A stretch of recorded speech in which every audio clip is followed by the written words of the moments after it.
Our Highline Voices, 106.5 KQWZ LPFM. Connecting Highline and our region. History, cultural heritage, art, performances, contemporary pop culture. We collect, preserve, and tell the stories of the Highline region and its people. We want to embrace our differences and similarities. We want to extend our mission outside the walls of the museum. Our Highline Voices, 106.5 KQWZ LPFM.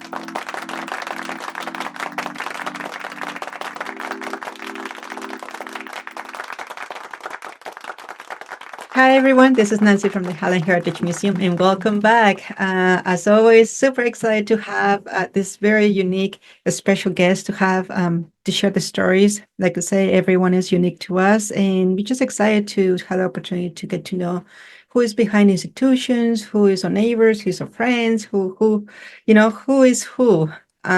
This project is about inclusion, it's about connection, it's about making those stories more accessible and available. It's not just going to be all inside the museum, but it's also the idea of inviting people who are curious about who we are and what we do to say, hey, you don't have to be here and to get to know your neighbor. And so once again, thank you for coming, for joining us tonight. And I'm going to let Korum introduce himself. But before we start that, I just want to say thank you. Hey, thank you for having me. Thank you for allowing us to do this with you. And yeah, just super excited. Are you ready? I'm ready. Let's do this. Okay, so tell us, who are you? My name's Korum Bischoff. I am Deputy Director at the Bainbridge Island Museum of Art. That's my day job. I've been there for 9 years now. I've lived over on Bainbridge since 1988, though, so Wow. I'm very steeped in that community, although I actually live now in Suquamish, which is the reservation just across the bridge from Bainbridge. So, that's like the very short story of who I am. Do you want to know more? Absolutely. Okay. And so we can go in many different directions, Yeah. but Bainbridge Island, I've been there several times. It is Yeah. just beautiful. You're very lucky to be in a very gorgeous place. My parents picked a good spot to settle when I was in middle school, and Wow. yeah. Wow. We ended up there because I lived on a sailboat Mm. and down in California, and we wanted to get out of the heat of the Central Valley of California, and so we sailed the boat up the coast and stopped at Bainbridge Island, and that's where we've been since. Yeah. Wow, Yeah. see? I know. So there's all the different unique things that Yes. end up at that. And so for me, working in museums in the personal life is all the same. Totally, especially in a small town. I mean, Mhm. we live on I used to live on an island. And so everyone knows everyone. And so, when I go grocery shopping, I'm still working, or when I go to the doctor's office, I'm still working. Anything I'm doing, Yeah. you're always in community. And it's great, but then it's also kind of dangerous because if I want to keep my privacy, and that's Yeah. something that I like, hey, should I be more private? I'm right in the line. Yeah. But no, why museums? Well, so I did not intend to get into museums. So for the listeners, we know each other because we both are on the Washington Museum Association board, is how we met. And it's interesting because pretty much everybody on that board and who goes to our conference, they wanted to get into the museum world. And for me, it was an odd path that got me here, but I'm loving it. And that's why I decided to join that board. I'm like, okay, I'm going to invest my time in this. I thought in high school that I would be a rock star. I'm a drummer, and I still play music professionally. And so, I was really thought that was going to be my path. It was the early 90s and grunge was the thing. And I lived here and I was like, oh, I'm going to be famous real soon. So I went to music school and studied jazz. Because you can't study grunge in college. You should, though. I know. It's like, It's another type of music. that's a whole other discussion, is the way music schools work. But so I was doing music and going to school for it.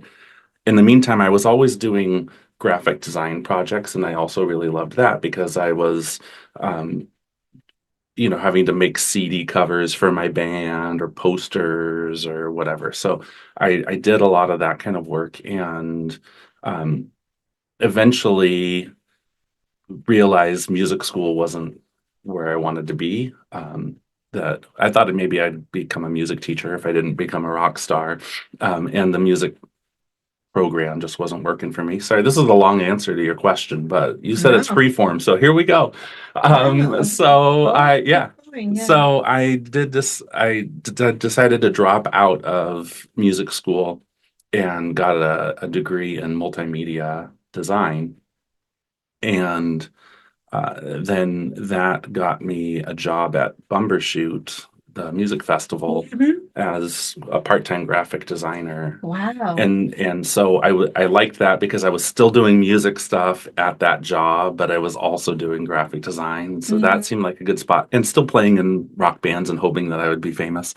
Um, and then um, and then that job, I was there for 12 years, and eventually I was also working on a dinner theater circus show they had called Teatro ZinZanni, and I've the been summer there. night. Okay, yeah, summer nights at the Pier.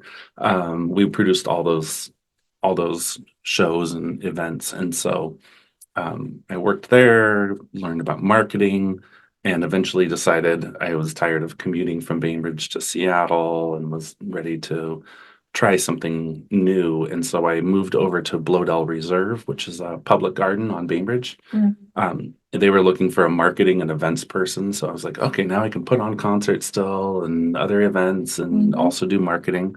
And so I was there for a few years. And in the meantime, the museum where I am now was being built, Mhm.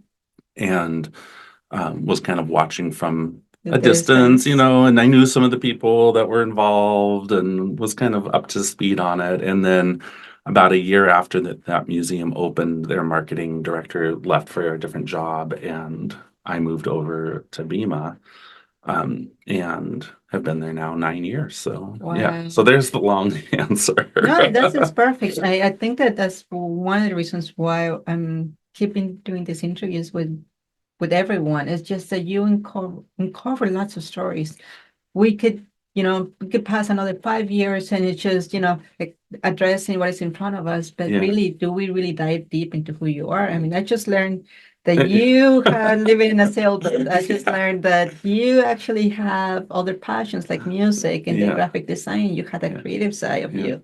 And yes, I think that the museum journey for everyone kind of is different. My Yeah. mentor, my first mentor, because I got two, my first mentor, Lloyd Herman, he has this, the accidental curator. Mhm. He ended up to be one of the directors of one of the Smithsonian's, but he called himself the accidental curator because Yeah. it was not like on that purpose. It was not like a that normal path. Yeah. I go to school or I'll do this. It's just like life just takes you in paths that we're not expecting, and boom, Exactly. it Yeah. takes place.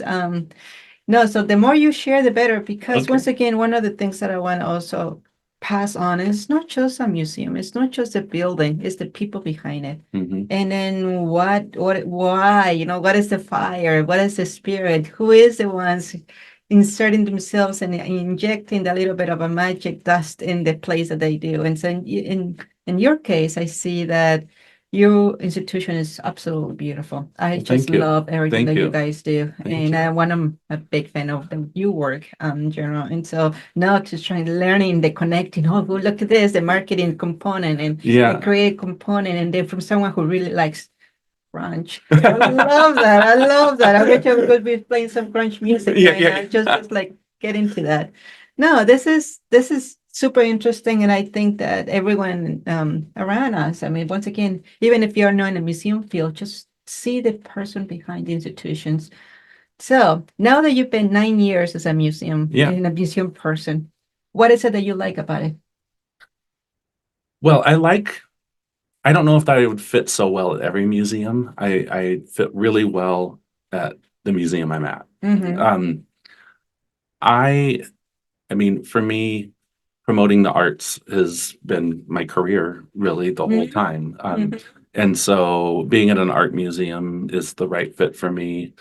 Being at a contemporary art museum is exciting because we're working with artists that are still living and working, and we feature our mission is to support the arts of the artists of the Puget Sound region, and so we we get to work with the artists. If I go visit the Smithsonian or the Louvre or something, I'm probably, hundreds of year old paintings, which is cool for its own thing. But I like to get to work with the artists themselves. And in some cases, we're showing an artist who this is their first ever museum show, and it's giving, it's for them, it's like a resume builder, and this is a big occasion. On the flip side, we also have exhibitions, like we have one right now for Dennis Evans and Nancy Mee. They've been working in the Seattle area for 50 years, and we're doing a 50-year retrospective, and they're like Seattle art royalty. And so to get to work with somebody who's, a legend, and tell that story, or tell the story of somebody who's super fresh on the scene, like that is really exciting. But also, I think where I see a connection between what we're doing and what you're doing is we're really working in community a lot, and that is very exciting. And we don't limit it to, we do 160 events a year or so.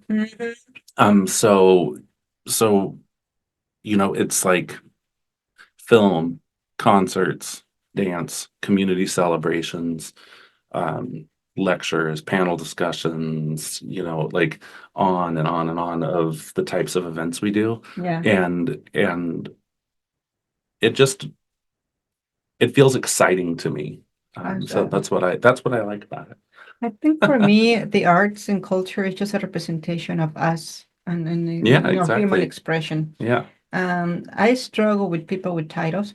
I prefer stripped down titles, and yes, there's a recognition behind it that we all need to recognize when somebody has accomplished a lot of things. But to me, when I see it, it's like on a buffet of food. Yeah. I just eat, and whatever is a delicious meal. I'm gonna acknowledge that, whether it's a new chef, whether it's a person who is just cooking from home, Yeah. or whether a person who is, has many awards and extensive career. To me, is a moment of that very specific time to just enjoy it. Just enjoy the art, enjoy the person, enjoy the story, enjoy. And that's probably why to me is not is the personal and my work is all blended, because I need to interact in so many different levels. And then when you do it community, then it could be an immediate community, or you can do an extensive community. In this case for you, I think my assuming will be with the artist community. It's just like, you reach out the local area, but then you also reach out to the bigger areas. And I don't know. I think the art jobs are pretty cool. Yeah, yes, I do too. We tap it into these human expressions. Exactly. Yeah. Accounting is not for me. Yeah. No. I'm not saying it's a horror. No, I'm just saying all of us have different personalities, and You can ask the executive director and the finance director at my museum, and they'll agree that that's not my thing either. Well, I find the suiting, actually, the numbers is something about the numbers as suiting, and it's something that you do when you mine and you'd go through that. But is the going outside of the bubble and really engaging with another person, and then spice it up with the music and with the art and with images and ideas and people. For us, we are a smaller institution. We only have, I say only, but for us, and our size is a lot. It's around 100 per year events. And and it's incredible to do it with collaborations. We barely do it something that is just completely alone. It's always with collaborating with a community organization or something. And it's just beautiful. Oh, it is. Yeah. I mean, because I can only tell so many stories if they're all my ideas. And, so meeting other people and bringing them in and partnering, it makes everything so much richer. And I mean, I just walking around your museum, I got a little tour today, and seeing the collaborations just within the exhibitions. And I've spied on your website a few times over the years now. Trying. Yeah. And I'm just blown away by the events that you're doing too. I mean, you're really bringing in and representing so many different stories and communities, and it's beautiful. There's, yeah, there is this sense of, I don't know. I think I might be biased when I make this statement on minority groups and accessibilities and things like that. It's just I have felt the pain before. I felt the Hmm. pain on not being included. Hmm. And I don't like that. I don't Yeah. like that idea of just because you represent something, you are not included to just the general. You are not included to the potluck. Right. Yeah. And it's like, Exactly. come on, we all have something delicious to offer. And Yeah. can you tell I'm hungry? Yeah. From the longer too. That's many times when I talk about food. So anyway, and so it is like you have this table, this round table. For me, it's not the head, so the bottom is all rounded, so they all equally on the space. And so it's this round table where everyone just brings their own dish, and you might not like what the other person brings, but at least you don't destroy it. You don't grab it and throw it away. You just like, "Well, I don't like it. I'll try this something Hmm. else." And it's a freedom that everyone has to choose. Hmm. Pick and choose whatever they want. Nothing is forced to them. Yeah. But if some people will be happy to have have that experience or the opportunity to be exposed to more meals, Hmm. than just the ones that they normally know. And I mean, sometimes you might not be as adventurous, but sometimes like, oh, I would like to try. That looks good. Let me see what that is. And that to me is a sense of exploration and discovery. Is a sense, and not just through, I'm using the analogy of the food, but that to me is the stories or the artifacts or the programming or the exhibits or the art or whatever it is. It's just once again an extension of us as a human being. I talk a lot, Okay. so don't. So I'm gonna throw the ball back at you. So tell us more about your museum, and then Okay. like Yeah. so you you have been there 9 years. You have you? Do you? We've only been open for 11 years, so yeah, or 10 and a half. Yeah. It's not So, interesting when you yeah. open a new museum and Yeah. I mean, like for us, we are a new museum. Yeah. It's only five, and we did it 6 months before COVID, and then what it took. And Yeah. so this is a very interesting. There's other museums out there that have been 30 years, 40 years, 50 years open, and they're have that established Yeah. foundation as an Yeah. institution. But it's something exciting to be fresh in a way that, Yeah, I think so. I mean, for me, that's fun because I think coming up in that spirit of Bumbershoot and the arts with these big festivals, I was really used to like this energy level and mhm. like this kind of team spirit and well, we'll try it and if it doesn't work, we'll do it a different way next time and so that's what excites me is to go and try new things. And it's part of why I didn't last long at Bloedel. It's nothing against Bloedel. It's a beautiful garden and a great organization. But for me, it's like, that was very established. They'd been there for a long time. The gardens had been there for even longer. And it just the pace was Slower. slower. Yeah. And it's probably right for that organization. But for me, it was not. Like I'm like, let's try something new. Let's try something new. And and the staff there was a little like, who is this guy? And I think things were fine the way they were. So I knew I needed to find something different, but that is what excites me is just getting to experiment. It's not what arts are about. Yeah, Arts is about experiment to yeah, me. yeah, It's about pushing the lines of, yeah, okay, you already done this work. Can we try something different? What it yeah, will look like. yeah, But then when you combine that with demographics, for example, how that's changing and the economics and the digital era, and I don't know, yeah, it's just very interesting to see how we constantly, as a society, as a culture, will continue to push ourselves and yeah, evolve and grow and then just in a way, in a direction that at times is very scary. yeah, At times, like, oh, well, we're here. What do we do with this? And I don't know. I mean, like for me as a mom, having a teenager during the COVID era, with all that digital content Oh, in yeah. there, unfiltered. And I'm not talking about, I mean, just as parents, you can filter some areas, but there's a lot out there that is unfiltered, and it's like, oh my gosh, Yeah.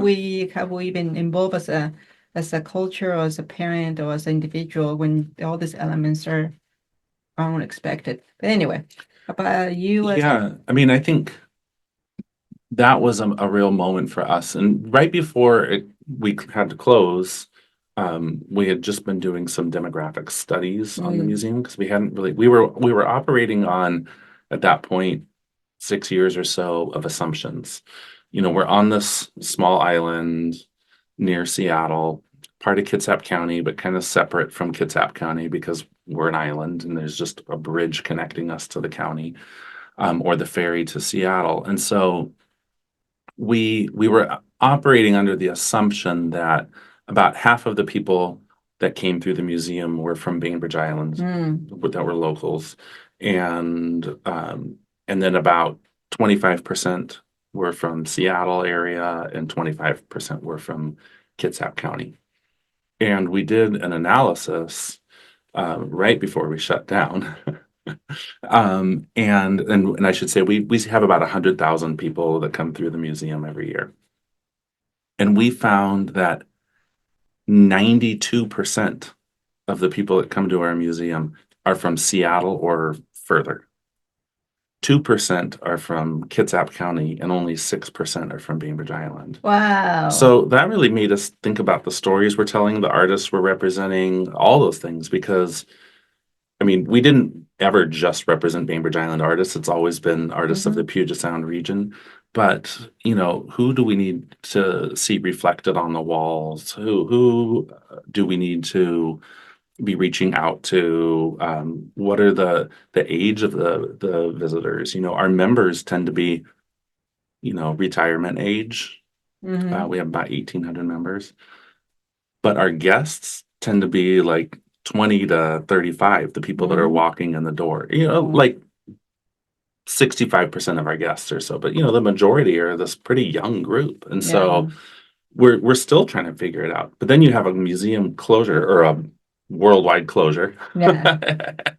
And you want to stay relevant. And so you know, I think some museums, you know, raise the white flag and like, oh, save us, we can't be open. But we just decided, no, we're just gonna Push through it. push. Yeah. And so we started doing digital programs, things like what we're doing right now, and started getting feedback, but instantly from people like, thank you for doing this. I live in Burien and I don't drive.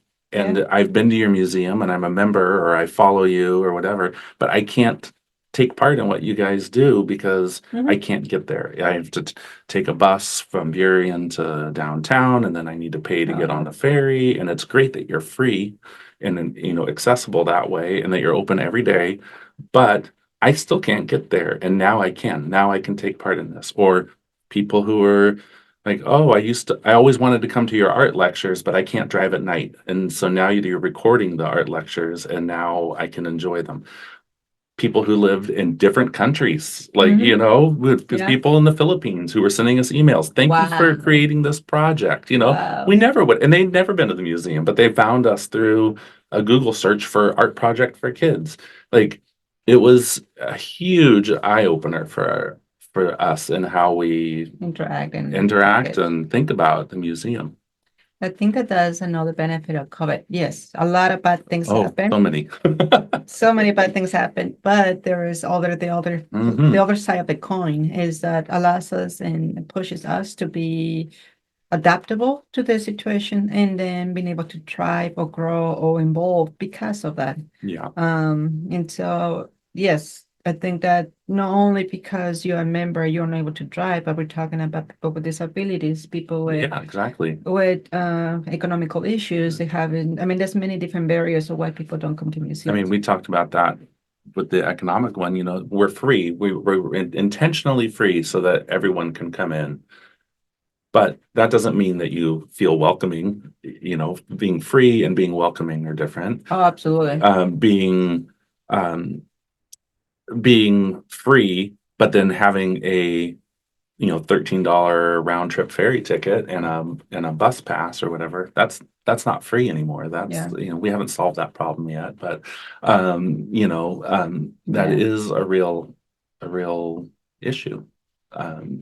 So I think it's really easy to say that you're welcoming and free, but then how you actually How you I you deliver do on that. that, Well, is I hard. mean, even going to Seattle, there might be the same issues, just Yeah. it might be free, but it's 57% of a minority, no, 50% of a Latino communities in the South King County, in Mhm. the whole King County area. And so a lot of the events and activities are in Seattle. So for them, it's in the parking, the transportation, the gas, all kinds of issues.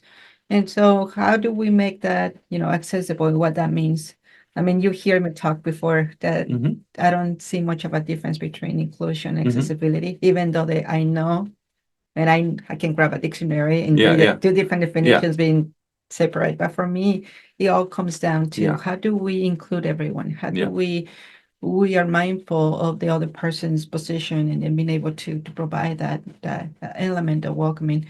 There's been a joy and an honor of having little kids writing me, thank you for making the space welcome and Mhm. and safe. Yeah. For little ones to write that is because they have experienced the opposite of that. And so the idea of how do we create a space that is welcoming is beyond just the free admission, but it's also the intention and how do we work. Now, nobody's perfect. There's no single human being on the planet is perfect. There's always some issues here and there. And so, but for me, what matters is intention and trying to figure out how do we make it happen and how Yeah. do we work on it and continue to do that grow and the Yeah. involvement, involving Yeah. as a group, as a team, for me, it's hard to tell out there, oh, yes, it's my volunteers, but how did I express they are my museum family? It takes a family, a team to make all this happen. Yeah. And then I know that you have a beautiful team. So Yeah. you have a big, large team too, right? I mean, Our museum, we have about, I would say 45 employees, yeah, and half of them are full-time and the other half are part-time part-time, or contracting, work yeah. in our bistro or in our store or part-time jobs. Yeah. You do have a nice, sizable museum, but Yeah, we do. Yeah. I think it's paying off because what you do guys create is just absolutely mind-blowing and Oh, thank you. beautiful. And Yeah. and even your publications, you got me. Oh, yeah, yeah. It was last summer. Yeah. Like I was in love with the books that Oh, you yeah, like. yeah. Look at those books, like, Yeah. and I show it to my family, like, yep. And I've been trying it. No, I'm not an artist, but I've been trying to to read through what you guys produce, and it's beautiful. Well, that's part of the, people take take in information in different ways. And so that was part of why we did the books, was because some people want to sit and really dive deep into a story and learn about something. And not everyone does, but for the people who do, let's give them what they want. Well, you can have an appetizer with an exhibit, but then you can dive into a nice, delicious Yeah. hamburger and just Yeah. shack into more things on it. Well, you are hungry. I am really hungry too. Actually, my stomach. Hopefully, this mic isn't picking up my stomach. Being careful. There were Okay. times because the microphone is so close to my tummy. They're like, oh God, please. And I think it has happened like 3 or 4 meetings where we're like, oh God, this Yeah. and isn't recording. But yeah, I'm a ferocious person who likes to eat. So that's for sure. But I need to be better with that. So we got 5 minutes before your interview is over. Really? already. Holy moly, man! We're just scratching the surface. I know. This will have to be a regular occurring. I'll be here every Tuesday at 11. We'll just keep it going. Like I said, I would love to do a happy hour. There we go. No, Okay, yeah, that's even better. a happy hour one. So like, okay, you bring your drink, I got my drink, and then let's have fun, and then you can play some grunge music. Okay, yeah. That will be I fun. still have so many questions for you. So yeah, and I guess I need to start a radio show so that I can have you back and interview you. No, that's Yeah. no, but we got 5 minutes. So Sure. what your museum? Websites, Yes. shows, Okay. what's coming out? Yeah, so we're centered on our art exhibitions. So we've got a 50-year retrospective of work by Dennis Evans and Nancy Mee, as I mentioned. Mhm. We have a community Dia de los Muertos exhibition right now. A lot of work from the community, but also featuring our collection of works by Alfredo Arreguin. Oh my God. Yeah. He just, so whoever doesn't know, he just passed away not too long ago. And he Yeah. was a very beloved Yeah. artist in the community. Yeah. Yeah. Born in Mexico, but moved Mhm. here for college in like the 60s. And Right. yeah, and we happen to have the largest collection of his work of any museum. So we've got all that out right now. Boy, now we've got a exhibition upstairs.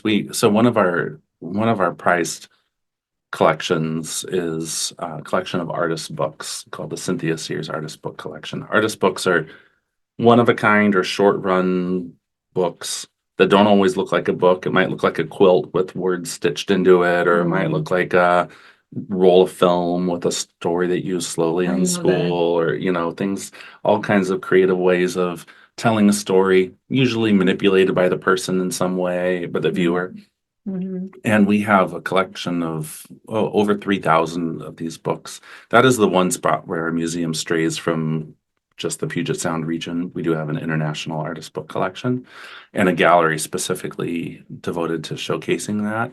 So up there we have a book called A Passport Reimagined. Mm-hmm. And it is, we commissioned 12 artists to rethink what a passport means, because it's not, Wow. it's a very powerful exhibition. Wow. And we also had some works in our collection that were based on passports. So we've paired that all together. So, a gender identity passport, or, for some people, a passport is oh, this is my passport and I get to go on vacation, and for other people, it has a whole other meaning, or Absolutely. lots of different meanings. So Yeah. this exhibition explores that. Wow.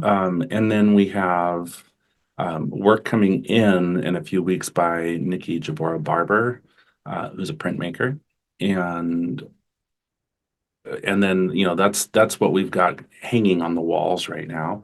That most of that'll be up through January. And then we change everything in our museum 3 times a year. So the whole museum gets stripped and new stories get told and artists get featured. On our events, we've got coming up the 15th and 16th of November, we have the Frank Buxton Silent Film Festival, which is a tradition we've been doing for 10 years now, which is silent film with a live band, live musicians accompanying it, just like they would have when the films were new. And we have the next day, the 17th, we're doing a very special screening. So as I was saying, I'm a musician. My brother is also a musician and composer, now based in LA, but grew up on Bainbridge. And he just scored a movie called Exhibiting Forgiveness, which is playing nationwide right now. It's a big movie, but it's using art. It's about this artist, Titus Kaffar, and it's telling his story of forgiveness and an abusive parent issue, like a father who was a drug addict. And it's a very powerful drama that my brother scored. And so we're doing a special screening of that movie, and my brother's flying up to do a question and answer session, talk about that movie. And then, we have our winter night market, which is 2 days out on our plaza with fire pits and hot cocoa and vendors, and a concert series throughout December also. One of my bands will be playing too as part of that. Nice. So It's not grunge though, it's funk. music is music, and Yes, so yeah. yes, I would love to hear your music actually. Yeah. I would love to spice things up with. Well, I'll give that a plug. Can I give that a quick plug? Yeah. All right. Western Arrow is one of my bands. Okay. We've got a new single that comes out this Friday. Well, although that's the 1st of November, probably after this comes out. And a new album coming out later this month. My band Whirly Pop is playing funky dance parties all around. And I also play in a band called Recess Monkey. We play music for kids and families. In fact, we played right across the street a few years ago. Nice. And you didn't even say hi to me. Oh, well, you weren't open yet. It was Okay. it was It was COVID like thing? maybe 6 or 7 years ago. Okay. Yeah. Okay. But it was my first time exploring this neighborhood. And I remember at that moment having a really great sandwich and then thinking, I got to come back here. And so thank you for making that happen. For coming. Yeah. No. The museum's website is wait, can I do that like they do on NPR? Yeah. www.biartmuseum.org. And like I said, we're free. We're just a short walk from the ferry terminal from downtown to Bainbridge, and we're just right there. We're open 10 to 5 every day, except for a couple of holidays. So You'll Yeah. see me there. You'll All right. see me. If I can escape, if I can run away, you'll see me there more often.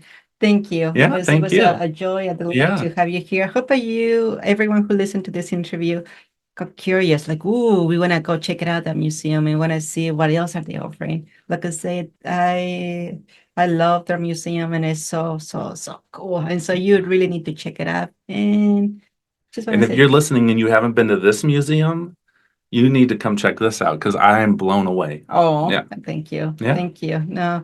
So everyone, thank you so much for coming today. To join us, and we just hope to see you next time. Yeah. Bye. Bye. Our Highline Voices, 106.5 KQWZ LP FM. We envision ourselves sitting at a round table where no one is the leader and stories are heard respectfully, regardless of gender, age, sexual orientation, disabilities, or ethnicity. Our mission is we collect, preserve, and tell the stories of the Highline region and its people. We want to extend our mission outside the walls of the museum. Our Highline Voices represents us all, honoring our past, celebrating our present, and uniting to cultivate our future. This project allows us to reach out to demographics who might be unable to visit the museum. People with disabilities, low-income families, people who don't trust museums, and more. In partnership, we are launching a locally programmed new radio station at the museum, featuring recorded and live Highline's heritage, history, culture, arts, and more. Are you interested in sharing your story? Email director@highlinemuseum.org.